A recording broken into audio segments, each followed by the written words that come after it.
Այստեղ հարցը բացարձակ, որովհետև այ հենց շատերը, ովքեր տագնապում են, ձգտում են տագնապ չզգալուն։ Ու կոպինգը հենց դրա մասին է, անեմ ամեն ինչ, որ տագնապ չզգամ։ Ոչ թե տագնապ զգամ ու դիմանամ։ Տագնապը լրիվ նույն տիպի էմոցիա է, ոնց տխրությունը, ուրախությունը, հիասթափությունը, վախը, տագնապը պետք է։ Վերջիվերջո տագնապի էվոլյուցիոն իմաստը պաշտպանիչ մեխանիզմ է, ինքը երբ որ ենթադրվում է, որ տագնապային երբ ակտիվանում է մեր ներսում տագնապը, ակտիվանում է նաև ինքնապաշտպանական մեխանիզմները, ինչի հաշվին դու պիտի քեզ փրկես այն հավանական վտանգից, որը քեզ սպառնում է։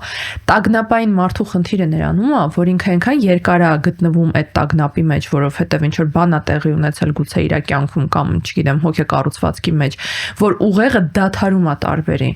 իրական վտանգավոր իրավիճակը, որտեղ պետքա տագնապելու միացնել այդ տագնապի զգացողությունը, ոչ իրական, թվացial իրա հորինած իրավիճակից կամ դեռ տեղի չունեցած, անհավանական կամ քիչ հավանական տեղի ունեցող իրավիճակից։ Ու այդ on-off-ը ուղղակի չի աշխատում, որտեղ միանա, որտեղ անջատվի, ինքը չի անջատվում որպես այդպեսին։ Ինքը որպես ֆոնային էմոցիա մնում է մարդու կյանքում։